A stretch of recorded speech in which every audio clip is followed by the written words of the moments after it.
kita harus camkan bahwa tawakal bukan berarti tidak berusaha.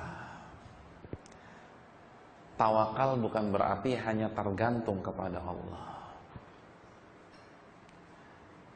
Tawakal harus dipenuhi dengan nilai-nilai ikhtiar, berusaha. Nabi SAW menggariskan hal ini dalam hadis riwayat Imam Tirmidzi. Nabi mengatakan, "Lau kuntum tawakkaluna 'ala Allahi haqqa tawakkuli."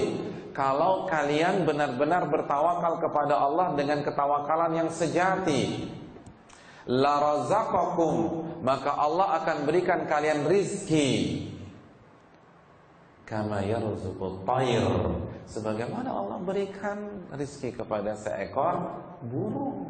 Taghdu khimasan. Burung itu, kata Nabi, berangkat terbang di pagi hari dalam kondisi lapar. Wa taruhu bitana, dan di sore hari mereka pulang ke sarangnya dengan perut kenyang, bahkan bisa memberikan makanan kepada anak-anak mereka yang masih kecil.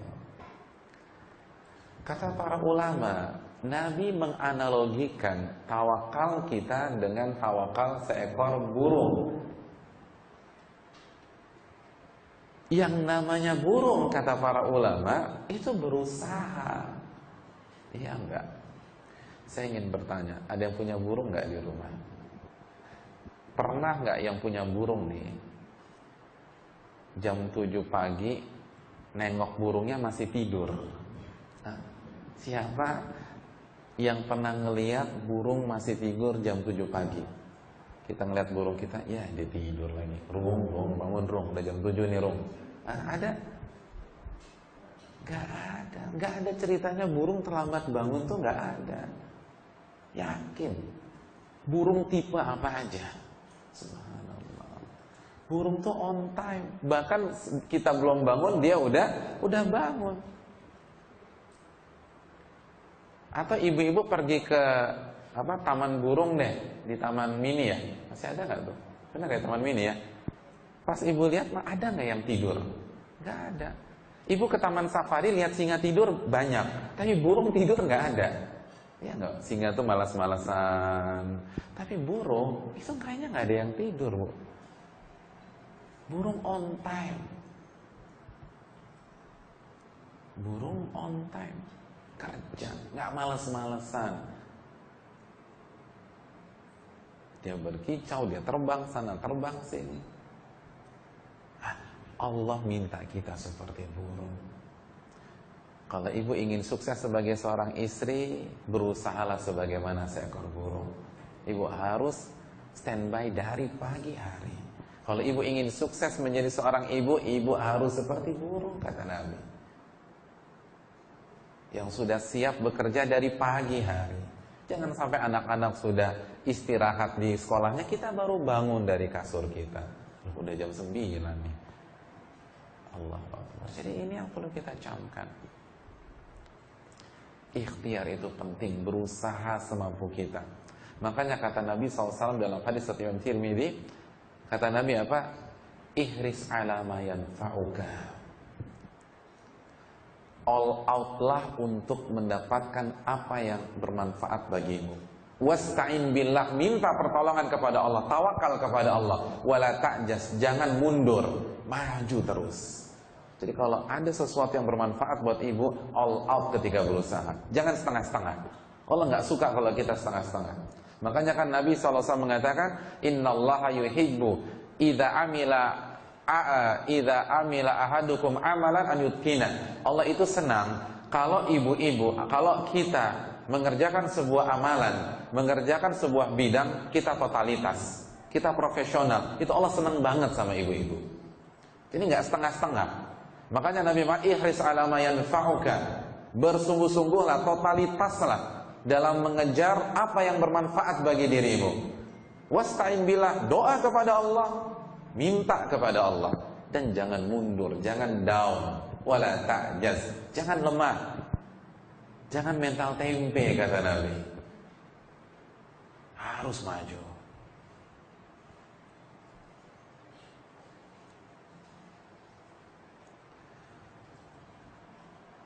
Jadi tawakal itu bukan hanya doa aja di rumah. Harus keluar, harus bekerja, harus totalitas. Bahkan ada 3 dalil yang menarik tentang masalah ini. 2 dalam Al-Quran, 1 dalam hadis. Tentang pentingnya berusaha. Karena ibu-ibu catat, sebelum saya kasih dalil, ibu-ibu harus catat kaidah. Di dalam Islam, ibu harus berusaha semampu ibu, walaupun menurut logika manusia, usaha kita itu tidak merubah keadaan. Tapi kalau itu yang kita bisa lakukan, lalu biarlah Allah yang melanjutkan usaha kita. Jadi dalam berusaha, kita harus usaha all out. Kerjakan apa yang kita bisa. Walaupun menurut pandangan manusia, perhitungan manusia, usaha kita tuh gak merubah hasil, gak merubah suasana. Tapi kalau itu yang kita bisa, kerjakan dan biar Allah yang melanjutkannya. Ada 3 dalil tentang masalah ini. Dalil yang pertama,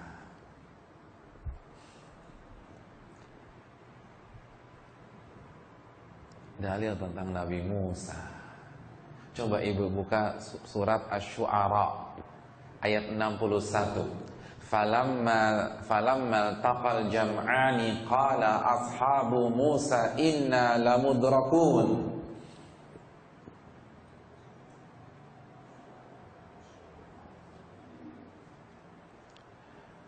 Qala kalla inna ma'iya rabbi sayahdin. Fa'auhayna ila Musa an idrib bi'asaka al-bahra fanfalaqa. Ayat berapa, Bu? 61. Memang surat Syu'ara itu surat keberapa ibu-ibu? 26, Masya Allah. Siapa yang bisa baca artinya ini, Bu? Ini ayat penting sekali.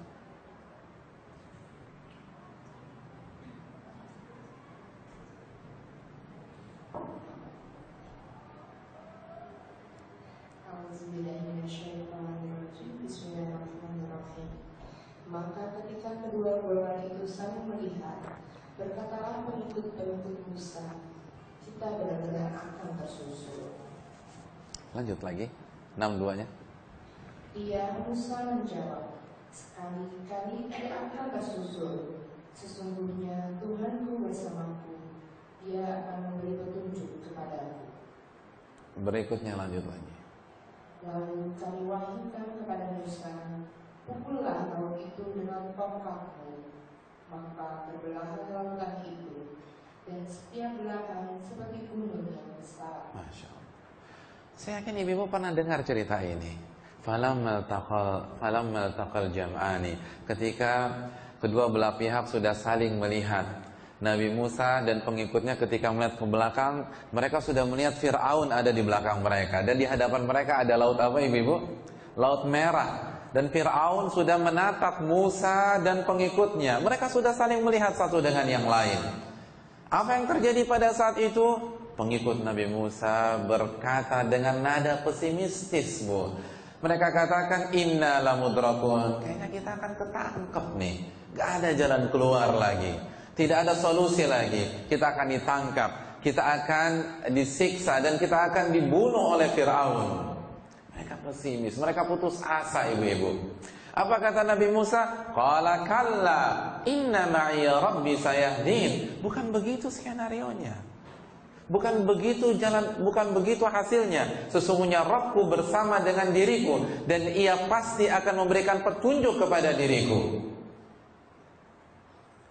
Lihat ketawakalan Nabi Musa, keyakinan, ketergantungan yang sempurna kepada Allah. Fa'auhayna, maka setelah itu Allah memberikan wahyu kepada Nabi Musa. Jadi ibu sekalian lihat, ketika ketika pengikutnya sudah putus asa, Nabi Musa bertawakal kepada Allah dengan keyakinan, ketergantungan yang sempurna. Nabi Musa mengatakan bahwa tidak akan hancur kita. Allah ada bersama kita dan Allah akan menolong kita. Padahal Nabi Musa tahu tidak apa skenario Allah Subhanahu wa taala? Tidak tahu.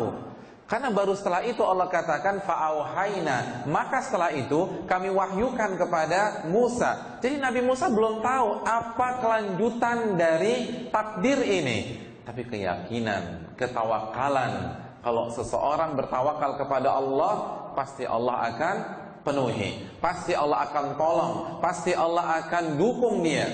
Maka Allah katakan fa'auhayna ila Musa anidrib bi'asakal bahra. Maka kami perintahkan Musa untuk memukulkan tongkatnya ke permukaan laut. Maka laut pun terbelah seperti dua gunung yang menjulang, dan mereka bisa melewati laut tersebut. Saya ingin bertanya kepada ibu-ibu, ini inti dari ayat ini. Ibu-ibu sekalian, Allah mampu apa tidak membelah laut secara otomatis? Mampu nggak? Mampu. Kan suka baca surat Yasin. Kalau Allah mau tinggal bilang kun fayakun. Allah mampu membelah laut secara otomatis. Pertanyaan saya yang kedua, secara logika manusia, matematis manusia, memukulkan tongkat ke permukaan laut bisa membelah laut apa tidak? Nggak bisa. Kalau ibu-ibu nggak percaya, silakan pergi ke Ancol, bawa tongkat, pukul-pukulin tuh pantai Ancol. Kira-kira kebelah nggak? Nggak bakalan. Tapi kenapa Allah perintahkan Nabi Musa untuk memukulkan tongkatnya ke permukaan laut, padahal Allah mampu membelah secara otomatis? Kata para ulama kita, Allah ingin mengajarkan kepada Nabi Musa, Allah ingin mengajarkan kepada kita pentingnya berusaha, pentingnya berikhtiar, walaupun dengan cara yang secara logika manusia tidak merubah kondisi. Menurut logika manusia, memukulkan tongkat ke permukaan laut itu nggak merubah kondisi, tidak merubah keadaan. Tapi kalau hanya itu yang bisa dilakukan, lakukanlah Nabi Musa. Maka biarlah Allah yang melanjutkan episode berikutnya. Ini pelajaran bagi kita. Kenapa Allah perintahkan Nabi Musa untuk memukulkan tongkatnya ke laut? Karena nggak ada solusi lain. Hanya itu yang bisa dilakukan. Allah nggak ingin memberikan pertolongan secara gratis pada saat itu, karena Allah ingin mengajarkan Nabi Musa, pukul, usaha maksimal. Kalau itu yang kau bisa lakukan, lakukan itu. Fanfalaqa, maka laut pun terbelah. Kalau ibu hanya bisa melangkah dengan satu langkah, lakukan satu langkah tersebut, dan lihatlah bagaimana Allah membantu ibu untuk melangkah di langkah berikutnya. Kalau ibu hanya bisa menaiki satu anak tangga, naik ke anak tangga pertama tersebut, lalu lihatlah bagaimana Allah membimbing ibu untuk sampai ke lantai 2. Harus ada usaha. Ini pelajaran bagi kita. Allah mampu membelah langit secara otomatis, tapi Allah tidak lakukan. Karena Allah ingin lihat gimana sih usaha kita. Gimana, kita totalitas atau enggak? Kita maksimal atau enggak? Sebagai seorang istri, kita sudah berusaha habis-habisan belum? Allah ingin lihat itu dari kita. Sebagai seorang ibu, kita sudah curahkan semua potensi kita kepada anak kita atau belum? Dalil yang kedua, surat Maryam ayat 25. Wa huzzi ilaiki bijid'in nakhlati tusaqit 'alaiki rutaban janiyya. Siapa bisa baca?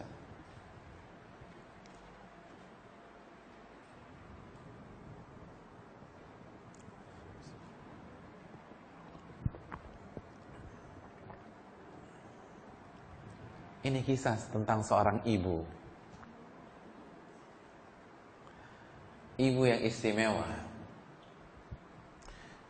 Salah satu ibu terbaik sepanjang sejarah peradaban manusia. Kisah tentang siapa? Maryam. di detik-detik terakhir sebelum beliau melahirkan Nabi Isa. Saya bisa baca.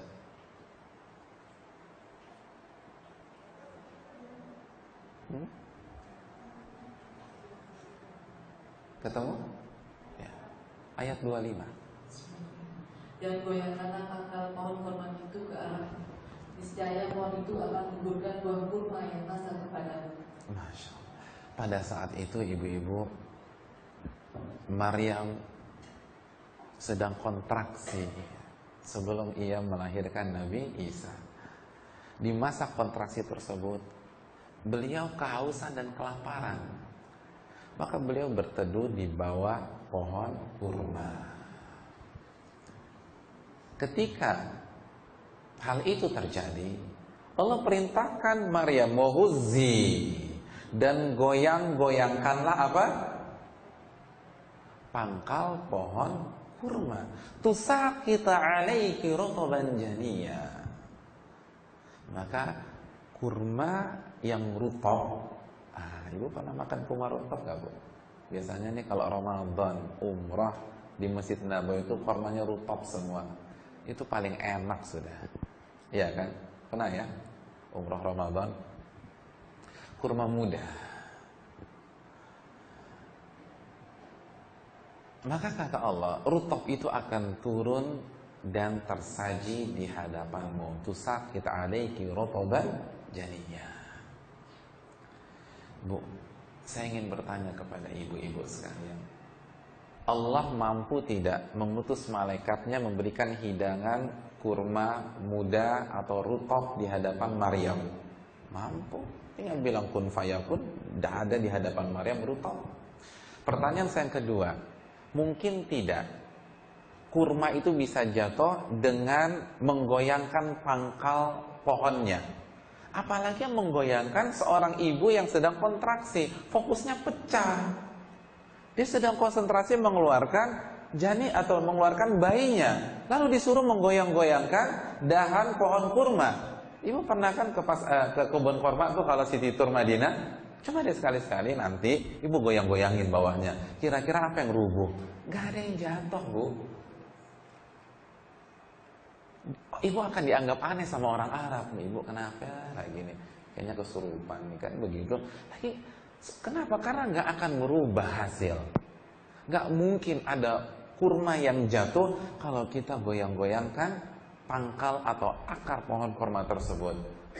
Tapi kenapa Allah perintahkan Maryam melakukan seperti itu? Kata para ulama tafsir, para ulama akidah, itu pembelajaran bagi Maryam dan pembelajaran bagi kita. Berikhtiarlah, berusahalah walaupun dengan cara yang menurut logika manusia tidak merubah kondisi. Secara logika manusia tidak ada yang berubah, tidak ada hasil kalau hanya menggoyang-goyangkan pangkal pohon kurma. Tapi karena hanya itu yang bisa dilakukan Maryam, lakukanlah. Maka Allah akan jatuhkan kurma di hadapan beliau.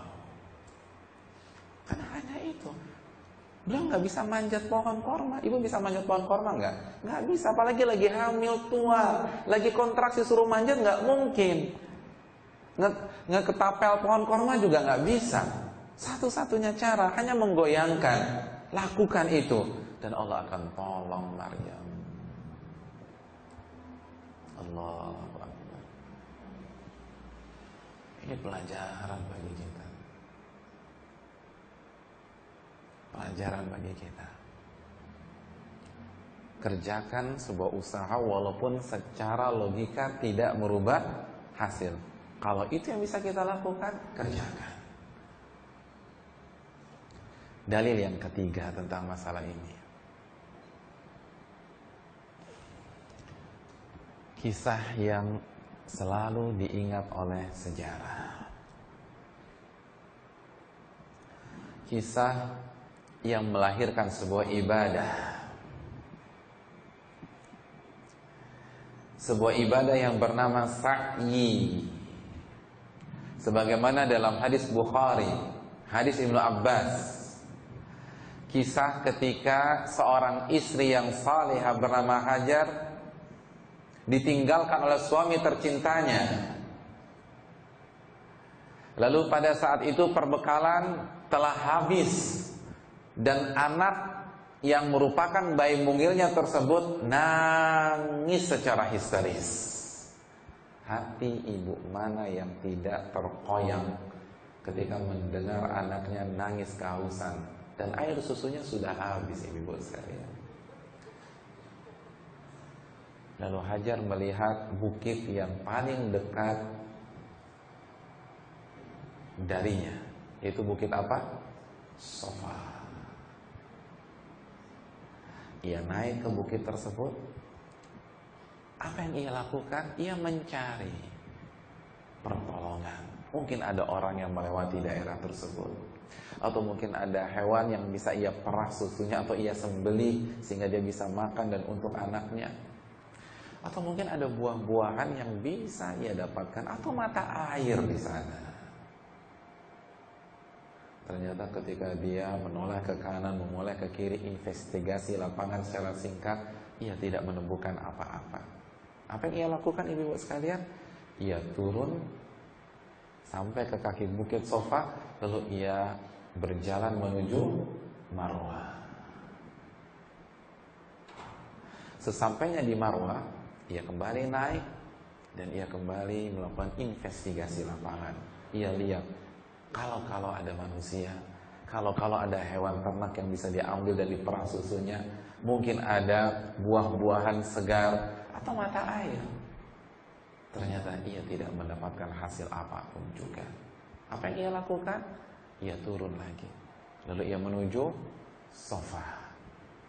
Ia lihat tidak ada, turun lagi menuju Marwah. Ia cek lagi, ternyata masih nihil. Ia turun menuju Sofa lagi. Terus demikian sampai berapa kali, ibu? 7 kali. Pertanyaannya, kenapa beliau melakukan hal tersebut? Harusnya kan kalau kita mencari cukup sekali, iya nggak, Bu? Sudah jelas, Sofa nggak ada apa-apa, Marwah nggak ada apa-apa. Kenapa bolak-balik sampai 7 kali? Kata para ulama kita, itulah makna tawakal dan ikhtiar. Hanya itu yang bisa dilakukan Hajar. Ia tidak bisa jauh-jauh mencari bantuan. Kenapa? Karena ia khawatir anaknya dimakan oleh binatang buas. Yang bisa ia jangkau hanya 2 bukit tersebut. Maka daripada ia diam, lebih baik ia pergi ke sana, pergi ke sini, pergi ke sana, pergi ke sini, naik ke Sofa, turun lagi ke Marwah, turun lagi ke Sofa, turun lagi ke Marwah. Karena itu yang bisa ia lakukan. Ia tidak bisa lakukan lebih dari itu. Bagi beliau itu lebih baik daripada saya berdiam diri, saya duduk manis, saya meratap kondisi pada saat itu. Karena hanya itu yang bisa saya lakukan, saya lakukan demikian. Ustadz, kenapa cuma 7 kali? Karena begitu yang ke-7 datang pertolongan. Kalau nggak datang pertolongan itu sampai 8, sampai 9, sampai 10, sampai seterusnya. Makanya ketika beliau berada di Marwah pada saat lam ke-7, maka malaikat Jibril datang dan menendangkan tumitnya ke permukaan tanah dan mencongkel permukaan tanah dengan sayapnya, maka keluarlah air Zam-Zam.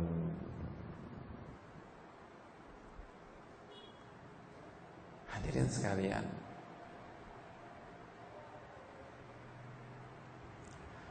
sekali lagi, apakah Allah nggak mampu mengeluarkan air Zam-Zam itu secara otomatis? Mampu. Hajar adalah istri kekasih Allah Ibrahim, dan anaknya tersebut adalah nabi berikutnya Ismail. Allah mampu untuk membantu dan memberikan fasilitas begitu saja, tapi Allah tidak mau. Allah ingin melihat kita berusaha.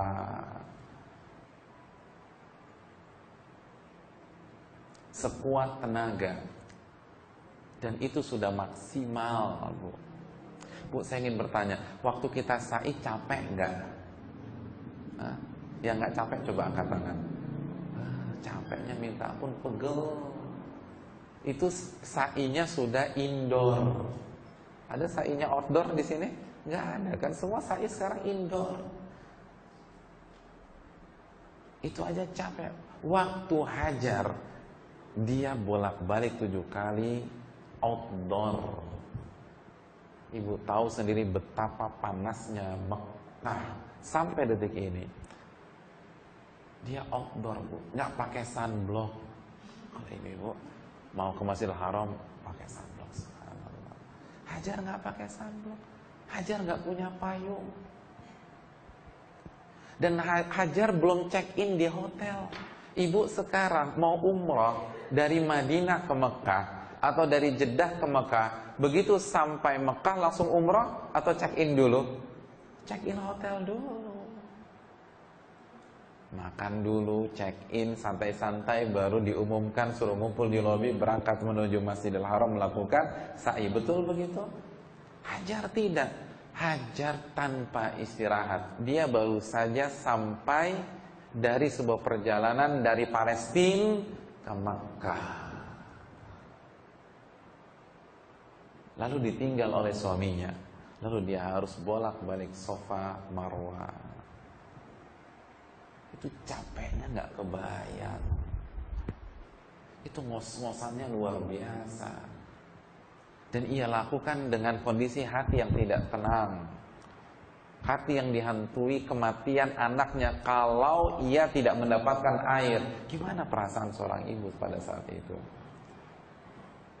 Apa hikmahnya? Allah ingin kita berikhtiar, ibu-ibu. Allah ingin kita berusaha.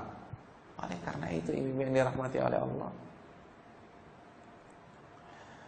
Hajar dibiarkan melakukan ikhtiar sampai titik darah penghabisan. Itu ke-7 tuh udah maksimal. Makanya ketika sampai lap ke-7, itu sudah nggak bisa melakukan apa-apa lagi. Capek banget, Bu. Itu pengalaman saya, kalau sudah sampai Marwah ke-7, itu ibu sudah. Jangankan 7, kelima aja di sofa, di Marwah udah geletak begini.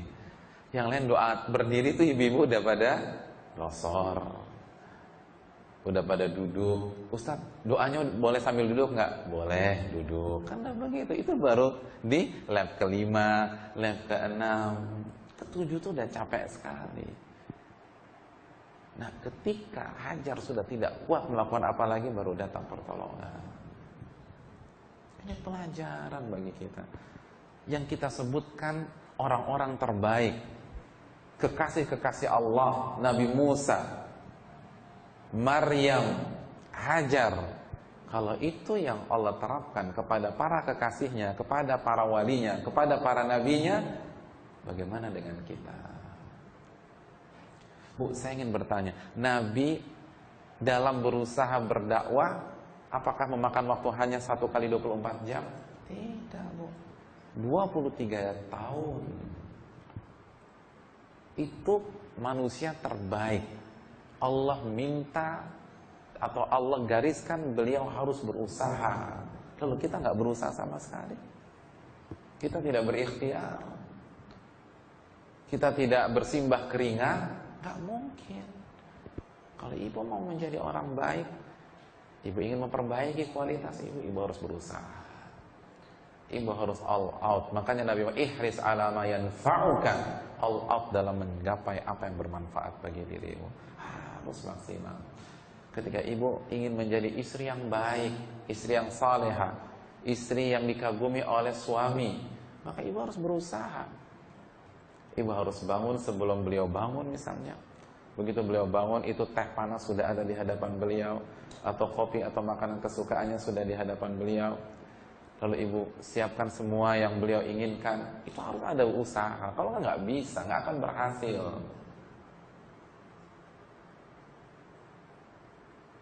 Harus ada usaha.